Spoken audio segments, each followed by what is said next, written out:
Blanche-Rose et Rose-Rouge, conte des frères Grimm. Une veuve vivait dans une maison coquette avec ses deux filles qu'elle avait prénommées Blanche-Rose et Rose-Rouge, parce qu'elles ressemblaient aux boutons des deux rosiers sauvages, l'un blanc, l'autre rouge, qui croissaient dans son jardin. Blanche-Rose et Rose-Rouge étaient des enfants bonnes, sages, travailleuses et vaillantes. Elles s'aimaient de tout leur cœur. Quand Blanche-Rose murmurait « Nous nous aimerons », Rose-Rouge répondait « Toute notre vie ». Et leur mère ajoutait « Ce que l'une aura, elle le partagera avec l'autre ». Ensemble, elles allaient au petit bois cueillir des fraises. Les animaux de la forêt les connaissaient bien. Le lièvre venait en boule, roulait à leurs pieds et grignotait la carotte qu'elle lui avait apportée.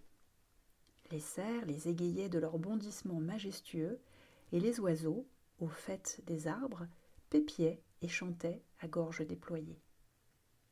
Quand elles s'attardaient dans la forêt et que la nuit les surprenait, elles couchaient l'une contre l'autre sur la mousse odorante et s'endormaient jusqu'au matin. Leur mère ne se faisait pas de soucis car elle savait qu'elle ne risquait rien. Blanche-Rose et Rose-Rouge aimaient tant leur maison qu'elles la soignaient à longueur de journée. À la saison d'été, Rose-Rouge faisait le ménage et déposait tous les matins, avant que sa mère ne se réveillât, un bouquet de roses blanches et de roses rouges. À la saison d'hiver, c'était Blanche-Rose qui entretenait l'âtre où brillait la marmite de cuivre pendue à la crémaillère. Or, un soir d'hiver, « Blanche-Rose, va mettre le verrou », dit la maman. Puis elle s'assit près de la cheminée, mit ses lunettes et commença un conte. Les fillettes écoutaient en filant. À leurs pieds, un mouton, la tête entre les pattes, se chauffait, et les colombes sur leur perchoir roucoulaient encore un peu avant de mettre la tête sous l'aile. Tout à coup, on frappa à la porte.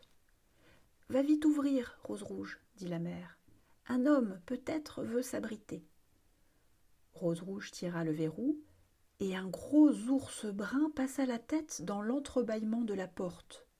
Rose-Rouge, affolée, se jeta derrière le fauteuil de sa mère, et Blanche-Rose se cacha derrière le lit. Le mouton était paralysé de terreur, et les colombes voletaient de tous les côtés.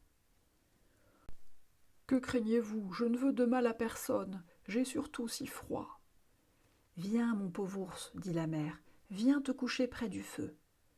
Blanche-Rose et Rose-Rouge, sortez de vos cachettes, petites peureuses. » Les deux fillettes, tranquillisées, s'approchèrent. Le mouton et les colombes aussi. « Chers enfants, retirez-moi cette neige de ma fourrure. » Avec une brosse, elles lissèrent le pelage épais du gros ours brun qui s'étendit devant l'âtre en grognant de plaisir. Ayant perdu toute peur et toute timidité, elles s'amusèrent à l'envi avec leur nouvel ami. Il était lourd et pâteau. Elles lui tiraient les poils, enfonçaient leurs petites mains dans la fourrure chaude comme un nid, ou bien, avec une baguette, le taquinaient. De temps en temps, lorsqu'elles allaient un peu trop fort et partaient dans un grand éclat de rire, il grognait.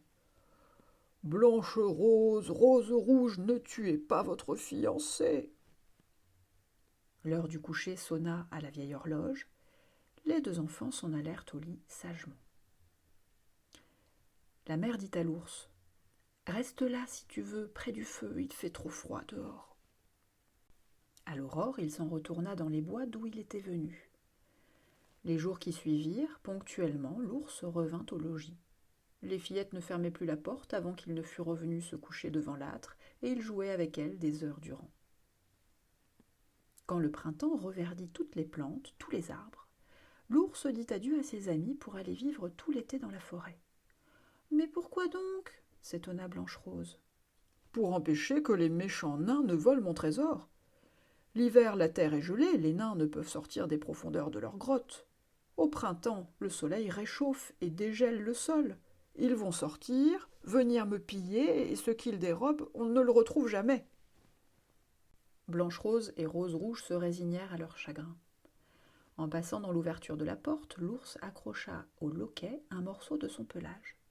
Blanche-Rose crut voir briller sous la peau l'éclat de l'or, mais l'ours s'enfuit. Quelques semaines après, tandis que les fillettes allaient ramasser du petit bois dans la forêt, elles rencontrèrent, sur un arbre abattu, un nain tout ridé dont la longue barbe blanche était prise dans une fente. Il sautait de droite et de gauche sans pouvoir se tirer de ce mauvais pas. « Pourquoi me regardez-vous de la sorte ? Vous feriez mieux de m'aider, lança-t-il aux fillettes. « Mais que fais-tu là ? répliqua Rose-Rouge. « Oh, sotte que tu es, curieuse ! En coupant du bois en très petits morceaux, j'ai coincé ma belle barbe. Me voilà bien pris. Je ne peux plus m'en aller. Ah, cela vous fait rire, visage de cire. Fille donc, comme vous êtes vilaine. »« Je cours chercher de l'aide, s'exclama Rose-Rouge. Tête de linotte, grogna le nain. N'êtes-vous pas assez grande pour me tirer de là ? Prenez patience, dit Blanche-Rose en fouillant dans ses poches. Elle exhiba une paire de ciseaux et se mit à couper le bout de la barbe. À peine libéré, le nain prit le sac caché entre les racines de l'arbre et ronchonna. « Qu'elles sont stupides à avoir coupé ma si belle barbe !» Il jeta le sac sur ses épaules et s'en alla sans un mot de remerciement. À quelque temps de là, les deux fillettes voulurent pêcher des poissons. Elles allaient s'installer près du ruisseau, quand sur la rive, elles aperçurent, qui sautait dans tous les sens, une sorte de grosse sauterelle. En s'approchant, elles reconnurent le nain. Rose-Rouge, étonnée, le questionna. « Veux-tu sauter dans le ruisseau ?»« Sotte, je ne suis pas si bête, mais voyez ce poisson de malheur !» Le nain, en pêchant, avait pris sa barbe dans la ligne. Un poisson énorme pris à l'hameçon allait entraîner la faible créature qui n'avait pas la force suffisante pour se tirer d'affaire. Il se cramponnait à toutes les tiges, à tous les brins d'osier, mais il ne pouvait plus lutter. Barbe et fil étaient si entremêlés que la seule solution était de couper un peu plus la belle barbe blanche. Libéré, le nain s'écria. « Mes pauvres filles, vous êtes toujours aussi sottes et laides, me voilà dans un bel état !» Puis ramassant un sac de perles fines dissimulées dans les roseaux, il disparut derrière une pierre. Quelques jours passèrent.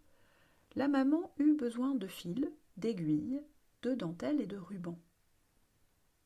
Elle envoya ses filles à la ville, chez la mercière. Le chemin qu'elle devait prendre passait par une clairière semée de rochers. Comme elle l'atteignait, les filles virent dans le ciel un grand oiseau qui tournoyait lentement dans un long vol plané. Soudain, il s'abattit sur le sol. Elles entendirent un cri de douleur. S'étant approchées, elles reconnurent avec effroi leur vieille rencontre, le nain, qu'un aigle avait saisi de ses serres et allait emporter. Courageusement, les deux enfants se saisirent d'un bâton et se précipitèrent à son secours. Elles se battirent tant et tant pour arracher le petit homme aux serres de l'oiseau qu'à la fin, elles vainquirent. Tout juste remis de sa peur, le nain glapit. « Vous avez déchiré mon bel habit, vous êtes toujours aussi sotte et maladroite et toujours aussi laide, tout juste bonne pour aller au diable. » Chargeant alors sur son dos un sac de pierres précieuses qui se trouvait derrière un gros rocher, il se faufila dans une crevasse ouverte dans le sol. Les fillettes, habituées à cette ingratitude, ne s'émurent pas outre mesure et continuèrent leur chemin jusqu'à la ville. Le soir, en revenant, elles prirent le même sentier qu'au matin. Elles surprirent le nain en contemplation devant les pierres précieuses qu'il avait vidées de son sac et qui éclataient de mille feux aux lueurs du couchant. Émerveillées, elles s'arrêtèrent. « Vous ne savez que bâiller aux corneilles, décidément !» jeta le nain tout rouge. « Partez d'ici !» Et tandis qu'il criait sa colère, un grand ours brun sortit pesamment des buissons. Le nain, fou de terreur, fit un saut en arrière en hurlant. « Monsieur l'ours, laissez-moi la vie. Je vous donne toutes ces pierres précieuses. Je suis tout petit, si chétif.